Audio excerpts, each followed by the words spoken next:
ಪೇಟಿಎಂನ ಸ್ಥಾಪಕ ಯಾರು? ಪೇಟಿಎಂನ ಸ್ಥಾಪಕ ಯಾರು? Anil Ambani, Jan Koum, Vijay Shekhar Sharma, Mark Zuckerberg. ಪೇಟಿಎಂನ ಸ್ಥಾಪಕ ಯಾರು? ಇದಕ್ಕೆ ಸರಿಯಾದ ಉತ್ತರ ವಿಜಯ್ ಶೇಖರ್ ಶರ್ಮಾ. ಪೇಟಿಎಂನ ಸ್ಥಾಪನೆ ಮಾಡಿರೋದು ವಿಜಯ್ ಶೇಖರ್ ಶರ್ಮಾ. ಈ ಪೇಟಿಎಂ ರೀತಿಯಲ್ಲೇ ಗೂಗಲ್ ಪೇ, ಫೋನ್ಪೇ ಇನ್ನಿತರ ಅಪ್ಲಿಕೇಶನ್ಗಳು ಸಮೇತ ಈಗ ಸದ್ಯದಲ್ಲಿ ಚಾಲ್ತಿಯಲ್ಲಿವೆ. ಸದ್ಯಕ್ಕೆ ಪೇಟಿಎಂನ ಸ್ಥಾಪಕ ಯಾರು ಅಂತ ಕೇಳಿದ್ರೆ ವಿಜಯ್ ಶೇಖರ್ ಶರ್ಮಾ. ರಾಬರ್ಟ್ ಕ್ಲೈವ್ ದ್ವಿಮುಖ ಸರ್ಕಾರ ರದ್ದುಪಡಿಸಿದಂತಹ ಶಾಸನ ಯಾವುದು? ನೋಡಿ, ಮಿಂಟೋ ಮಾರ್ಲೆ ಶಾಸನ, ಪಿಟ್ಸ್ ಇಂಡಿಯಾ ಶಾಸನ, ರೆಗ್ಯುಲೇಟಿಂಗ್ ಶಾಸನ, ಇಂಡಿಯನ್ ಕೌನ್ಸಿಲ್ ಶಾಸನ. ಇದಕ್ಕೆ ಸರಿಯಾದ ಉತ್ತರ ರೆಗ್ಯುಲೇಟಿಂಗ್ ಶಾಸನ. 1773ರಲ್ಲಿ ಈ ರೆಗ್ಯುಲೇಟಿಂಗ್ ಶಾಸನ ಬರುತ್ತೆ. ಈ ಶಾಸನದ ಮೂಲಕ ರಾಬರ್ಟ್ ಕ್ಲೈವನು ದ್ವಿಮುಖ ಸರ್ಕಾರ ಎನ್ನುವಂಥದ್ದನ್ನ ರದ್ದುಪಡಿಸಿದ. ಮಿಂಟೋ ಮಾರ್ಲೆ, ಪಿಟ್ಸ್ ಇಂಡಿಯಾ ಶಾಸನ ಮತ್ತು ಇಂಡಿಯನ್ ಕೌನ್ಸಿಲ್ ಕಾಯ್ದೆ ಇವನ್ನು ನೆಗ್ಲೆಕ್ಟ್ ಮಾಡಿದರೆ ನಮಗೆ ಸರಿಯಾದ ಉತ್ತರ ರೆಗ್ಯುಲೇಟಿಂಗ್ ಶಾಸನ. ನೋಡಿ, ಕೆಳಗೆ ಕೊಟ್ಟಿರ್ತಕ್ಕಂಥ ಪತ್ರಿಕೆಗಳು ಗಮನಿಸಿ. ಇದರಲ್ಲಿ ಅನಿ ಬೆಸೆಂಟ್ ರವರು ಆರಂಭಿಸಿದ ಪತ್ರಿಕೆ ಯಾವುದು? Kesari, Samvad Kaumudi, New India, the Bengal Gazette. ಸರಿಯಾದ ಉತ್ತರ ನ್ಯೂ ಇಂಡಿಯಾ. ನ್ಯೂ ಇಂಡಿಯಾ ಎನ್ನುವಂಥದ್ದು ಇದು ಅನಿ ಬೆಸೆಂಟ್ ರವರು ಆರಂಭಿಸಿದಂತಹ ಪತ್ರಿಕೆ. ಇಲ್ಲಿ ಕೇಸರಿ ಎನ್ನುವಂಥದ್ದನ್ನು ನೋಡ್ತೀವಿ ನಾವು. ಕೇಸರಿ ಇದು ಬಾಲಗಂಗಾಧರ್ ತಿಲಕ್ ರವರು ಆರಂಭಿಸಿದಂತಹ ಪತ್ರಿಕೆ. ಸಂವಾದ ಕೌಮುದಿ ಎನ್ನುವಂಥದ್ದು ರಾಜಾರಾಮ್ ಮೋಹನ್ ರಾಯರು ಆರಂಭಿಸಿದಂತಹ ಪತ್ರಿಕೆ. ಇಲ್ಲಿ ಕೇಸರಿ ಬಾಲಗಂಗಾಧರ್ ತಿಲಕ್, ಸಂವಾದ ಕೌಮುದಿ ಅಂತ ಕೇಳಿದರೆ ಅದು ರಾಜಾರಾಮ್ ಮೋಹನ್ ರಾಯ್. ಅನಿ ಬೆಸೆಂಟ್ ರವರು ಆರಂಭಿಸಿದ ಪತ್ರಿಕೆ ಅಂತ ಕೇಳಿದ್ರೆ ನ್ಯೂ ಇಂಡಿಯಾ. ಇದು ಯಂಗ್ ಇಂಡಿಯಾ ಎನ್ನುವುದು ಅದು ಮಹಾತ್ಮ ಗಾಂಧೀಜಿಯವ್ರದ್ದು. ನ್ಯೂ ಇಂಡಿಯಾ ಎನ್ನುವುದು ಅನಿ ಬೆಸೆಂಟ್ ರವರು ಆರಂಭಿಸಿದ ಪತ್ರಿಕೆ. ನೋಡಿ, ವಿಶ್ವಸಂಸ್ಥೆ ಸ್ಥಾಪನೆಗೆ ಕಾರಣವಾದ ನಾಯಕರ ಗುಂಪು ಯಾವುದು? ಭಾಳ ಇಂಪಾರ್ಟೆಂಟ್ ಪ್ರಶ್ನೆ, ಬಹಳ ಪ್ರಶ್ನೆ ಪತ್ರಿಕೆಗಳಲ್ಲಿ ಮೋಸ್ಟ್ ರಿಪೀಟೆಡ್ ಪ್ರಶ್ನೆ. ವಿಶ್ವಸಂಸ್ಥೆ ಸ್ಥಾಪನೆಗೆ ಕಾರಣವಾದಂತಹ ನಾಯಕರುಗಳು. ಇದಕ್ಕೆ ಸರಿಯಾದ ಉತ್ತರ ನಮಗೆಲ್ಲರೂ ಗೊತ್ತು, ಚರ್ಚಿಲ್, ಸ್ಟ್ಯಾಲಿನ್ ಮತ್ತು ರೂಸ್ವೆಲ್ಟ್. ಈ ಮೂವರು ಸೇರಿ ವಿಶ್ವಸಂಸ್ಥೆಯನ್ನು ಸ್ಥಾಪನೆ ಮಾಡ್ತಾರೆ. ಚರ್ಚಿಲ್, ಸ್ಟ್ಯಾಲಿನ್ ಮತ್ತು ರೂಸ್ವೆಲ್ಟ್. ಹಾಗಾದರೆ ಈ ಮೂವರಿಂದ ಆಗಿರ್ತಕ್ಕಂಥ ಈ ವಿಶ್ವಸಂಸ್ಥೆ ಬಗ್ಗೆ ಒಂದು ಕಿರು ಪರಿಚಯವನ್ನು ನಾವು ನೋಡೋಣ. ನೋಡಿ, ಈ ವಿಶ್ವಸಂಸ್ಥೆಯ ಕೇಂದ್ರ ಕಚೇರಿ ನ್ಯೂಯಾರ್ಕ್ನಲ್ಲಿದೆ. ವಿಶ್ವಸಂಸ್ಥೆ ಸ್ಥಾಪನೆಯಾಗಿದ್ದು ಅಕ್ಟೋಬರ್ 24, 1945. ಎರಡನೇ ಮಹಾಯುದ್ಧದ ನಂತರ 1939ರಿಂದ 45ರವರೆಗೆ ಎರಡನೇ ಮಹಾಯುದ್ಧ ನಡೀತದೆ. ಆ ಎರಡನೇ ಮಹಾಯುದ್ಧದ ನಂತರ ಈ ವಿಶ್ವಸಂಸ್ಥೆಯು ಸ್ಥಾಪನೆಯಾಗುತ್ತದೆ. ಅದರ ಕೇಂದ್ರ ಕಚೇರಿ ನ್ಯೂಯಾರ್ಕ್ನಲ್ಲಿದೆ. ಅದರ ಸ್ಥಾಪನೆ ಅಕ್ಟೋಬರ್ 24, 1945. ವಿಶ್ವಸಂಸ್ಥೆಯಲ್ಲಿ ನಾವು 6 ಅಧಿಕೃತ ಭಾಷೆಗಳನ್ನು ಕಾಣ್ತೇವೆ. ಆ 6 ಅಧಿಕೃತ ಭಾಷೆಗಳು Arabic, Chinese, English, French, Russian ಮತ್ತು ಸ್ಪ್ಯಾನಿಷ್. ಈ 6 ಅಧಿಕೃತ ಭಾಷೆಗಳು ವಿಶ್ವಸಂಸ್ಥೆಯಲ್ಲಿ ನಾವು ಕಾಣ್ತೇವೆ. ವಿಶ್ವಸಂಸ್ಥೆಯ ಕೇಂದ್ರ ಕಚೇರಿ, ಅದರ ಸ್ಥಾಪನೆ ಮತ್ತು ಅಧಿಕೃತ ಭಾಷೆಗಳು, ವಿಶ್ವಸಂಸ್ಥೆಗೆ ಕಾರಣರಾದ 3 ಜನ ವ್ಯಕ್ತಿಗಳು. ಇಷ್ಟು ನಮಗೆ ಗೊತ್ತಿರಬೇಕು. ನೋಡಿ, ಆಡಳಿತದಲ್ಲಿ ಇಕ್ತಾ ಎನ್ನುವಂತಹ ವ್ಯವಸ್ಥೆಯನ್ನು ಜಾರಿಗೆ ತಂದವನು ಯಾರು? ನೋಡಿ, ಇಲ್ತಮಸ್, ರಜಿಯಾ ಸುಲ್ತಾನ್, ಜಹಾಂಗೀರ್, ಅಕ್ಬರ್. ಸರಿಯಾದ ಉತ್ತರ ಇಲ್ತಮಶ್ ಎನ್ನುವನು ಆಡಳಿತದಲ್ಲಿ ಇಕ್ತಾ ವ್ಯವಸ್ಥೆಯನ್ನು ಜಾರಿಗೆ ತಂದನು. ನಾವು ದೆಹಲಿ ಮಧ್ಯಕಾಲೀನ ಭಾರತ ಇತಿಹಾಸದಲ್ಲಿ ದೆಹಲಿ ಸುಲ್ತಾನರನ್ನು ಕಾಣ್ತೇವೆ. 1206ರಿಂದ 1526ರವರೆಗೆ ಅವರು ತಮ್ಮ ಆಡಳಿತದಲ್ಲಿ ಇರ್ತಾರೆ. ಅಲ್ಲಿ 5 ಅಂಶಗಳು ಬರ್ತವೆ, ನೋಟ್ ಮಾಡ್ಕೊಳ್ಳಿ. ಮೊದಲನೇದು ಗುಲಾಮಿ ಸಂತತಿ, ಖಿಲ್ಜಿ ಸಂತತಿ, ತುಘಲಕ್ ಸಂತತಿ, ಸೈಯದ್ ಸಂತತಿ ಮತ್ತು ಲೂದಿ ಸಂತತಿ. ಗುಲಾಮಿ ಸಂತತಿ, ಖಿಲ್ಜಿ ಸಂತತಿ, ತುಘಲಕ್ ಸಂತತಿ, ಸೈಯದ್ ಮತ್ತು ಲೂದಿ ಸಂತತಿ. ಈ 5 ಸಂತತಿಗಳು ದೆಹಲಿ ಸುಲ್ತಾನರಲ್ಲಿ ಆಳ್ವಿಕೆ ಮಾಡ್ತವೆ. ಇಲ್ಲಿ ಮೋಸ್ಟ್ ಇಂಪಾರ್ಟೆಂಟ್ ಪ್ರಶ್ನೆ, ಮಧ್ಯಕಾಲೀನ ಭಾರತ ಇತಿಹಾಸದಲ್ಲಿ ಈ ದೆಹಲಿ ಸುಲ್ತಾನರಿಂದಲೇ ಪ್ರಶ್ನೆ ಬರೋದು. ಇದು ದೆಹಲಿ ಸುಲ್ತಾನರಲ್ಲಿ ಬಂದಂತಹ ಒಂದು ಪ್ರಮುಖ ಪ್ರಶ್ನೆ. ಆಡಳಿತ ವ್ಯವಸ್ಥೆಯಲ್ಲಿ ಆಡಳಿತದಲ್ಲಿ ಇಕ್ತಾ ಎನ್ನುವಂತಹ ವ್ಯವಸ್ಥೆಯನ್ನು ಜಾರಿಗೆ ತಂದವನು ಯಾರು ಅಂದರೆ ಆತ ಇಲ್ತಮಶ್. ನೋಡಿ, ಇನ್ನೊಂದು ದೆಹಲಿ ಸುಲ್ತಾನರಲ್ಲಿ ಇನ್ನೊಂದು ಪ್ರಶ್ನೆ, ದೆಹಲಿಯಲ್ಲಿ ಖುವಾತ್ ಉಲ್ ಇಸ್ಲಾಂ, ಖುವಾತ್ ಉಲ್ ಇಸ್ಲಾಂ ಇದು ದೆಹಲಿಯಲ್ಲಿ ಕಟ್ಟಿರ್ತಕ್ಕಂಥದ್ದು. ಮತ್ತು ಅಜ್ಮೀರ್ನಲ್ಲಿ ದೈನ್ ದಿನ್ ಕಾ ಜೋನ್ಪುರ, ದೈ ದಿನ್ ಕಾ ಜೋನ್ಪುರ ಎನ್ನುವಂತಹ ಮಸೀದಿ. ದೆಹಲಿಯಲ್ಲಿ ಖುವಾತ್ ಉಲ್ ಇಸ್ಲಾಂ ಮತ್ತು ಅಜ್ಮೀರ್ನಲ್ಲಿ ದೈ ದಿನ್ ಕಾ ಜೋನ್ಪುರ್ ಇದು ಕಟ್ಟಿದಂತಹನು ಯಾರು ನೋಡಿ? ಇಲ್ತಮಶ್, ಕುತುಬುದ್ದೀನ್ ಐಬಕ್, ಬಲ್ಬನ್, ಅಕ್ಬರ್. ಇದಕ್ಕೆ ಸರಿಯಾದ ಉತ್ತರ ಕುತುಬ್ ಉದ್ದೀನ್ ಐಬಕ್. ಕುತುಬ್ ಉದ್ದೀನ್ ಐಬಕನು ದೆಹಲಿಯಲ್ಲಿ ಖುವಾತ್ ಉಲ್ ಇಸ್ಲಾಂ ಮತ್ತು ಅಜ್ಮೀರ್ನಲ್ಲಿ ದೈನ್ ಕಾ ಜೋನ್ಪುರ್ ಎನ್ನುವಂತಹ ಮಸೀದಿಯನ್ನು ಕಟ್ಟಿದ್ದಾನೆ. ನಾವು ನೆಕ್ಸ್ಟ್ ಹೋದರೆ, ಭಾರತದಲ್ಲಿ ಪರ್ಷಿಯನ್ನರ ನೌರೋಜ್ ಹಬ್ಬವನ್ನು ಆಚರಣೆಗೆ ತಂದ ದೆಹಲಿ ಸುಲ್ತಾನ ಯಾರು? ನೌರೋಜ್ ಎನ್ನುವಂತಹ ಹಬ್ಬವನ್ನು ಆಚರಣೆಗೆ ತಂದ ದೆಹಲಿ ಸುಲ್ತಾನ ಯಾರು? ಇದಕ್ಕೆ ಸರಿಯಾದ ಉತ್ತರ ಬಲ್ಬನ್. ಭಾರತದಲ್ಲಿ ಪರ್ಷಿಯನ್ನರ ನೌರೋಜ್ ಹಬ್ಬವನ್ನು ಆಚರಣೆಗೆ ತಂದ ದೆಹಲಿ ಸುಲ್ತಾನ ಬಲ್ಬನ್. ಬಹಳ ಪ್ರಮುಖವಾದ ಪ್ರಶ್ನೆಗಳು ಈ ದೆಹಲಿ ಸುಲ್ತಾನರ ಪ್ರಶ್ನೆಗಳು. ಇವು ನೀವು NCERT ಬುಕ್ನಲ್ಲಿ ನೋಡಿದರೆ ಈ ಪ್ರಶ್ನೆಗಳು ಸಿಗುವುದಿಲ್ಲ, ಅಂದರೆ ಅಷ್ಟೊಂದು ಡೀಪಾಗಿ ಹೇಳಿರೋದಿಲ್ಲ ಅವನು ದೆಹಲಿ ಸುಲ್ತಾನರ ಬಗ್ಗೆ. ಅದಕ್ಕೆ ತಿಳ್ಕೋಬೇಕು. ಪ್ರಮುಖ ಪ್ರಶ್ನೆ ನೋಡಿ, ಭಾರತದಲ್ಲಿ ಪರ್ಷಿಯನ್ನರ ನೌರೋಜ್ ಎನ್ನುವಂತಹ ಒಂದು ಹಬ್ಬ, ಈ ಹಬ್ಬವನ್ನು ಆಚರಣೆಗೆ ತಂದಂತಹ ದೆಹಲಿ ಸುಲ್ತಾನ ಯಾರು ಅಂತ ಕೇಳಿದರೆ ಆತ ಗಿಯಾಜುದ್ದೀನ್ ಬಲ್ಬನ್. ನೋಡಿ, ಈ ಕೆಳಗಿನವರಲ್ಲಿ ಶಹಜನ್ನ ಮಗ ಯಾರು? ಶಹಜನ್ನ ಮಗ ಯಾರು ನೋಡಿ? ದಾರಾ-ಶುಕೋ, ಔರಂಗಜೇಬ್, ಮರಾದ್ ಬಕ್ಷ್ ಎಲ್ಲರೂ. ಸರಿಯಾದ ಉತ್ತರ ಎಲ್ಲರೂ. ಈ ದಾರಾ-ಶುಕೋಯ್ ಮತ್ತು ಔರಂಗಜೇಬ್, ಮರಾದ್ ಬಕ್ಷ್ ಇವರೆಲ್ಲರೂ ಸಮೇತ ಶಹಜನನ ಮಕ್ಕಳು.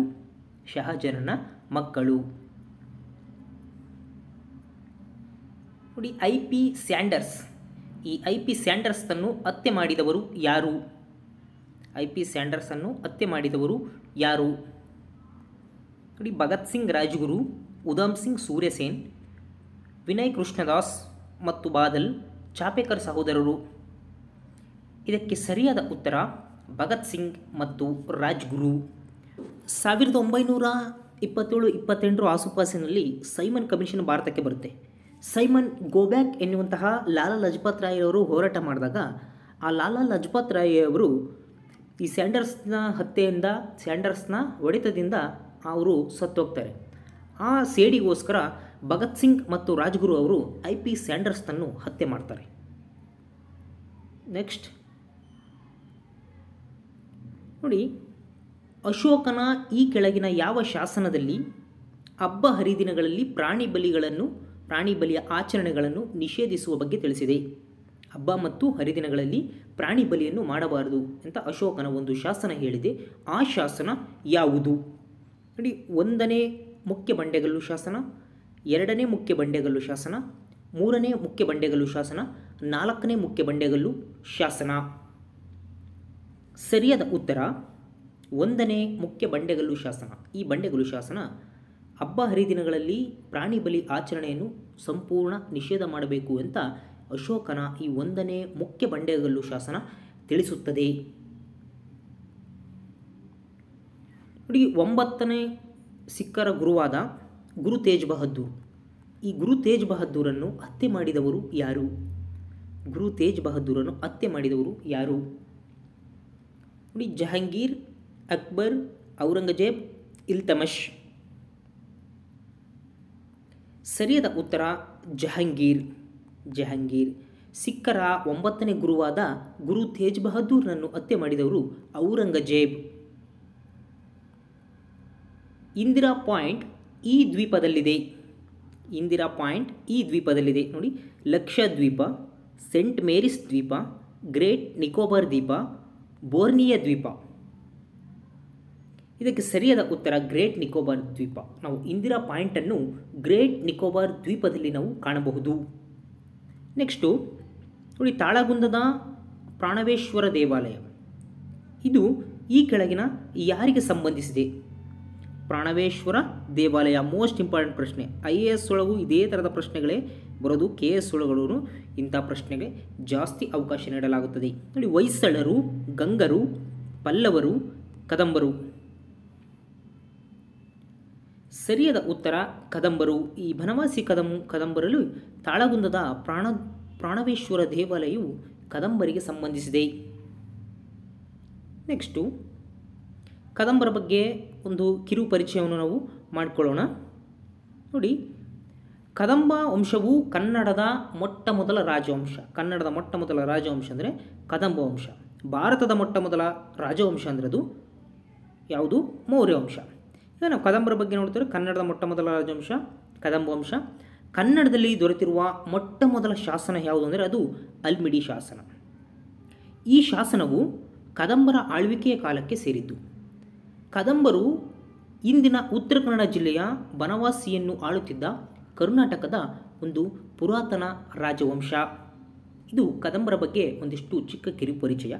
ನೆಕ್ಸ್ಟ್ ಪ್ರಶ್ನೆಗೆ ಹೋಗೋಣ. ನೋಡಿ, ಇಲ್ಲಿ ವನ್ಯಜೀವಿ ಧಾಮಗಳು ಮತ್ತು ಅವುಗಳಿಗೆ ಸಂಬಂಧಪಟ್ಟಂತಹ ರಾಜ್ಯಗಳನ್ನು ಕೊಟ್ಟಿದೆ. ಅದನ್ನು ನಾವು ಹೊಂದಾಣಿಕೆ ಮಾಡಿ ಹೇಳಬೇಕು. ನೋಡಿ, ಇಲ್ಲಿ ಎ ಮತ್ತು ಬಿ ಎರಡು ಸೈಡ್ ಕೊಟ್ಟಿದೆ. ಇಲ್ಲಿ ಬೀರ್ ಮೋತಿಬಾಗ್, ಜಾಲ್ದಾಪಾರ, ಕಿವೋಲೋಡಿಮೋ, ನಾಗಾರ್ಜುನ ಸಾಗರ ಈ ಕಡೆ ರಾಜಸ್ಥಾನ್, ಆಂಧ್ರ, ಪಶ್ಚಿಮ ಬಂಗಾಳ ಮತ್ತು ಪಂಜಾಬ್ ಕೊಟ್ಟಿದೆ. ಇದಕ್ಕೆ ಸರಿಯಾದ ಉತ್ತರ ಆಪ್ಷನ್ಸ್ ಎ ಅಂದರೆ ಬೀರ್ ಮೋತಿಬಾಗ್ ಎಲ್ಲಿದೆ ಅಂದರೆ ಪಂಜಾಬ್. ಜಾಲ್ದಾಪಾರ ಎಲ್ಲಿದೆ? ಪಶ್ಚಿಮ ಬಂಗಾಳ. ಕಿವೋಲಾಡಿಮೋ ಎಲ್ಲಿ ಕಂಡುಬರುತ್ತದು? ರಾಜಸ್ಥಾನ. ನಾಗಾರ್ಜುನ ಸಾಗರ ಎಲ್ಲಿ ಕಂಡುಬರುತ್ತದು? ಆಂಧ್ರ ಪ್ರದೇಶ, ಕೃಷ್ಣ ನದಿಗೆ. ಇನ್ನೊಂದು ಸಲ ನೋಡ್ಕೊಳ್ರಿ. ಬೀರ್ ಮೋತಿಬಾಗ್ ಪಂಜಾಬ್, ಜಾಲ್ದಾಪಾರ ಪಶ್ಚಿಮ ಬಂಗಾಳ, ಕಿವೋಲಾಡಿಮೋ ರಾಜಸ್ಥಾನ, ನಾಗಾರ್ಜುನ ಸಾಗರ ಆಂಧ್ರ ಪ್ರದೇಶ. PC ಮತ್ತು PSIಗೆ ಇಷ್ಟಿನ ಪ್ರಶ್ನೆ ಪತ್ರಿಕೆಗಳನ್ನು ನೋಡಿದಲ್ಲಿ ಕಿವೋಲಾಡಿಮೋ ಮತ್ತು ನಾಗಾರ್ಜುನ ಸಾಗರ ಇವೆರಡು ಕೇಳಿದರೆ ಮುಂದಿನ ಪ್ರಶ್ನೆಗಳಲ್ಲಿ ಇವೆರಡನ್ನು ಅವರು ಕೇಳಬಹುದು. ನೆಕ್ಸ್ಟು, ಜವಾರಿ ಕೊಲ್ಲಿಯಲ್ಲಿರುವ ಬಂದರು ಯಾವುದು? ಜವಾರಿ ಕೊಲ್ಲಿಯಲ್ಲಿ ಕಂಡುಬರುವ ಬಂದರು ಯಾವುದು? ನವಮಂಗಳೂರು, ಮರ್ಮಗೋವಾ, ತೂತುಕುಡಿ, ಕೊಚ್ಚಿ. ಇದಕ್ಕೆ ಸರಿಯಾದ ಉತ್ತರ ಮರ್ಮಗೋವಾ. ಜವಾರಿ ಕೊಲ್ಲಿಯಲ್ಲಿರುವ ಬಂದರು ಮರ್ಮಗೋವಾ. ಭೌಗೋಳಿಕ ಮಾಹಿತಿ ವ್ಯವಸ್ಥೆಯು ಮೊದಲು ಯಾವ ರಾಷ್ಟ್ರದಲ್ಲಿ ಆರಂಭವಾಯಿತು? America, Bharat, Canada, Russia. ಸರಿಯಾದ ಉತ್ತರ ಕೆನಡಾ. ಭೌಗೋಳಿಕ ಮಾಹಿತಿ ವ್ಯವಸ್ಥೆಯು ಮೊದಲು ಕೆನಡಾದಲ್ಲಿ ಪ್ರಾರಂಭವಾಯಿತು. ಉಷ್ಣವಲಯದ ಆವರ್ತ ಮಾರುತಗಳು ಮತ್ತು ಅವುಗಳಿಗೆ ಸಂಬಂಧಪಟ್ಟಂತಹ ದೇಶಗಳು, ಇದರಲ್ಲಿ ಯಾವುದು ತಪ್ಪಾಗಿದೆ ಅಂತ ಒಂದು ಕಡೆ ಆವರ್ತ ಮಾರುತಗಳು ಮತ್ತು ದೇಶಗಳನ್ನು ಕೊಟ್ಟಿದ್ದಾರೆ. ನೋಡ್ತಾ ಹೋಗೋಣ. ಫಸ್ಟ್ ನೋಡಿ, hurricane West Indies, Willy Australia, cyclone Bharat, typhoon Russia. ಇದರಲ್ಲಿ ತಪ್ಪಾಗಿರುವುದು ಯಾವುದು? ಇದಕ್ಕೆ ಸರಿಯಾದ ಉತ್ತರ ಹರಿಕೇನ್. ಅಂದರೆ ಇಲ್ಲಿ ಟೈಫೂನ್ ಎನ್ನುವಂಥದ್ದು ರಷ್ಯಾದಲ್ಲಿ ಟೈಫೂನ್ ಅಂತ ಕರಿತೀವಿ, ಭಾರತದಲ್ಲಿ ಸೈಕ್ಲೋನ್ ಅಂತ ಕರಿತೇವೆ, ಆಸ್ಟ್ರೇಲಿಯಾದಲ್ಲಿ ವಿಲ್ಲಿ ಅಂತ ಕರಿತೇವೆ. ಆದರೆ ಇಲ್ಲಿ ವೆಸ್ಟ್ ಇಂಡೀಸ್ನಲ್ಲಿ ಹರಿಕೇನ್ ಅಂತ ಕರೆಯಲ್ಲ, ಅದು ಚೀನಾದಲ್ಲಿ ಹರಿಕೇನ್ ಅಂತ ಕರಿತೇವೆ. ರಷ್ಯಾದಲ್ಲಿ ಟೈಫೂನ್, ಭಾರತದಲ್ಲಿ ಸೈಕ್ಲೋನ್, ಆಸ್ಟ್ರೇಲಿಯಾದಲ್ಲಿ ವಿಲ್ಲಿ, ಚೀನಾದ ಹರಿಕೇನ್. ಚೀನಾದ ಹರಿಕೇನ್ ನೆನಪಿಟ್ಕೋಬೇಕು. ಬೆಳೆಗೆ ಬೇಕಾದ ಭೌಗೋಳಿಕ ಅಂಶ ಯಾವುವು? ಹತ್ತಿ ಬೆಳೆಗೆ ಬೇಕಾದ ಭೌಗೋಳಿಕ ಅಂಶ ಯಾವುವು? ನೋಡಿ, ಹತ್ತಿಯು 20 ಡಿಗ್ರಿಯಿಂದ 25 ಡಿಗ್ರಿವರೆಗೆ ಅದರ ಉಷ್ಣಾಂಶ ಬೇಕು. 75ರಿಂದ 150 ಸೆಂಟಿಮೀಟರ್ವರೆಗಿನ ಮಳೆ. ಕಪ್ಪು ಮಣ್ಣು ಮತ್ತು ಮೆಕ್ಕಲು ಮಣ್ಣು ಮೇಲಿನ ಎಲ್ಲವೂ ಸರಿ. ಇದಕ್ಕೆ ಸರಿಯಾದ ಉತ್ತರ ಮೇಲಿನ ಎಲ್ಲವೂ ಸರಿ. ಅಂದರೆ ಇದು ಉಷ್ಣವಲಯದಲ್ಲಿ ಬೆಳೆಯುವಂತಹ ಒಂದು ಪ್ರಮುಖವಾದಂತಹ ಒಂದು ಬೆಳೆ. 20 ಡಿಗ್ರಿಯಿಂದ 25 ಡಿಗ್ರಿ ಸೆಲ್ಸಿಯಸ್ನಲ್ಲಿ ಇದು ಬೆಳೀತದೆ. ಇದಕ್ಕೆ ಕನಿಷ್ಠ 75ರಿಂದ 150 ಸೆಂಟಿಮೀಟರ್ ಮಳೆ ಸಾಕು. ಕಪ್ಪು ಮಣ್ಣು ಅತಿ ಹೆಚ್ಚು ಹತ್ತಿಯನ್ನು ಬೆಳೆಯಲಾಗುತ್ತದೆ ಮತ್ತು ಮೆಕ್ಕಲು ಮಣ್ಣನ್ನು ಸಹ ಬಳಸಲಾಗುತ್ತದೆ. ಸೊ ಸರಿಯಾದ ಉತ್ತರ ಮೇಲಿನ ಎಲ್ಲವೂ ಸರಿ. ನೆಕ್ಸ್ಟು, ಕಾಗದ ತಯಾರಿಕೆಯಲ್ಲಿ ಬಳಸುವಂತಹ ಕಚ್ಚಾ ವಸ್ತು ಯಾವುವು? ಕಾಗದ ತಯಾರಿಕೆಯಲ್ಲಿ ಬಳಸುವಂತಹ ಕಚ್ಚಾ ವಸ್ತು ಯಾವುವು? ಬಿದಿರು, ಸಬಾಯ್ ಹುಲ್ಲು, ಮರದ ತಿರುಳು, ಎಲ್ಲವೂ ಸರಿ. ಇದಕ್ಕೆ ಸರಿಯಾದ ಉತ್ತರ ಎಲ್ಲವೂ ಸರಿ. ಅಂದರೆ ಕಾಗದ ತಯಾರಿಕೆಯಲ್ಲಿ ನಾವು ಬಿದಿರು, ಸಬಾಯಿ ಹುಲ್ಲು ಮತ್ತು ಮರದ ತಿರುಳು ಇವೆಲ್ಲವನ್ನೂ ಸಮೇತ ನಾವು ಕಾಗದದ ಕೈಗಾರಿಕೆಯಲ್ಲಿ ಬಳಸ್ತೇವೆ. ಅತಿ ಕಡಿಮೆ ಅರಣ್ಯ ಪ್ರದೇಶ ಹೊಂದಿರುವ ರಾಜ್ಯ ಯಾವುದು? ನೋಡಿ, ಪಂಜಾಬ್, ಮಧ್ಯಪ್ರದೇಶ್, ಮೇಘಾಲಯ, ಹರಿಯಾಣ. ಇದಕ್ಕೆ ಸರಿಯಾದ ಉತ್ತರ ನಾವು ಹರಿಯಾಣ. ಅತಿ ಕಡಿಮೆ ಅರಣ್ಯ ಪ್ರದೇಶವನ್ನು ಹೊಂದಿರತಕ್ಕಂತಹ ರಾಜ್ಯ. ಅತಿ ಹೆಚ್ಚು ಅರಣ್ಯ ಪ್ರದೇಶ ಹೊಂದಿರುವ ರಾಜ್ಯ ಅಂದರೆ ಅದು ಮಧ್ಯಪ್ರದೇಶ. ನಾವು ಮಧ್ಯಪ್ರದೇಶದಲ್ಲಿ ಯಥೇಚ್ಛವಾದ ಅರಣ್ಯವನ್ನು ಕಾಣಬಹುದು. ಹರಿಯಾಣದಲ್ಲಿ ಕಡಿಮೆ ಅರಣ್ಯ ಪ್ರದೇಶವನ್ನು ಕಾಣಬಹುದು. ಸಮೋಷ್ಣ ಮಂಡಲದಲ್ಲಿರ್ತಕ್ಕಂತಹ ಓಝೋನ್ ಸ್ಟ್ರಾಟೋಸ್ಪಿಯರ್ ಅಂತ ಕರಿತೀವಲ್ಲ, ಆ ಸ್ಟ್ರಾಟೋಸ್ಪಿಯರ್ನಲ್ಲಿ ನಾವು ಓಝೋನ್ ಪದರವನ್ನು ಕಾಣ್ತೇವೆ. ಹಾಗಾದರೆ ಈ ಓಝೋನ್ ಪದರದ ಮಹತ್ವವೇನು? ಓಝೋನ್ ಎನ್ನುವುದು ಆಕ್ಸಿಜನ್ O3 ಇಂದ ಮಾಡಲ್ಪಟ್ಟಿರುತ್ತದೆ. ಇದರ ಮಹತ್ವವೇನು? ಒಂದನೇದು ನೋಡಿ, ನೇರಳಾತೀತ ಕಿರಣಗಳಿಂದ ರಕ್ಷಣೆ. ಎರಡನೇದು, ಉಪಗ್ರಹಗಳ ಉಡಾವಣೆಗೆ ಸಹಾಯಕವಾಗಿದೆ. ಮೂರನೇ ನೋಡಿ, ಹಸಿರು ಮನೆ ಪರಿಣಾಮ ಬೀರುತ್ತದೆ. ನಾಲ್ಕನೇದು, ಆಕಾಶವಾಣಿಯ ವಿವಿಧ ತರಂಗಗಳನ್ನು ಭೂಮಿಗೆ ಪ್ರತಿಫಲಿಸುವುದು. ಇದಕ್ಕೆ ಸರಿಯಾದ ಉತ್ತರ ನೇರಳಾತೀತ ಕಿರಣಗಳಿಂದ ರಕ್ಷಣೆ. ಆ ಓಝೋನ್ ಕಿರಣಗಳು, ನೇರಳಾತೀತ ಕಿರಣಗಳು ಡೈರೆಕ್ಟಾಗಿ ಭೂಮಿಗೆ ಬೀಳುವುದನ್ನು ತಡೆ ಹಿಡಿಯುತ್ತದೆ. ಇದರಿಂದ ಆ ನೇರಳಾತೀತ ಕಿರಣಗಳು ಡೈರೆಕ್ಟ್ ಮನುಷ್ಯನ ಚರ್ಮದ ಮೇಲೆ ಬಿದ್ದರೆ ಚರ್ಮದ ಕ್ಯಾನ್ಸರ್ಗಳು ಆಗುವಂತಹ ಸಾಧ್ಯತೆ ಇರುತ್ತದೆ. ಅದರಿಂದ ಇದು ಓಝೋನ್ ಪದರವು ಬಹಳ ಪ್ರಮುಖತೆಯನ್ನು ಹೊಂದಿದೆ. ಹಾಗಾದರೆ ಇದರ ಮಹತ್ವ ಅಂತ ಕೇಳಿದರೆ ನೇರಳಾತೀತ ಕಿರಣಗಳಿಂದ ರಕ್ಷಣೆ. ನೆಕ್ಸ್ಟು, ಸಮಭಾಜಕ ವೃತ್ತದ ಉತ್ತರ ಮತ್ತು ದಕ್ಷಿಣಕ್ಕೆ 10 ಡಿಗ್ರಿ ಅಕ್ಷಾಂಶ. ಇದು ಸಮಭಾಜಕ ವೃತ್ತ ಇದೆ, ಇಲ್ಲಿಂದ ಉತ್ತರ ಮತ್ತು ದಕ್ಷಿಣಕ್ಕೆ ಒಂದೊಂದು 10 ಡಿಗ್ರಿ ಅಕ್ಷಾಂಶ. ಇಲ್ಲಿ ಅತಿ ಕಡಿಮೆ ಒತ್ತಡ ಇರ್ತದೆ. ಈ ಪ್ರದೇಶದಲ್ಲಿ ಅತ್ಯಂತ ಕಡಿಮೆ ಒತ್ತಡ ಪ್ರದೇಶ.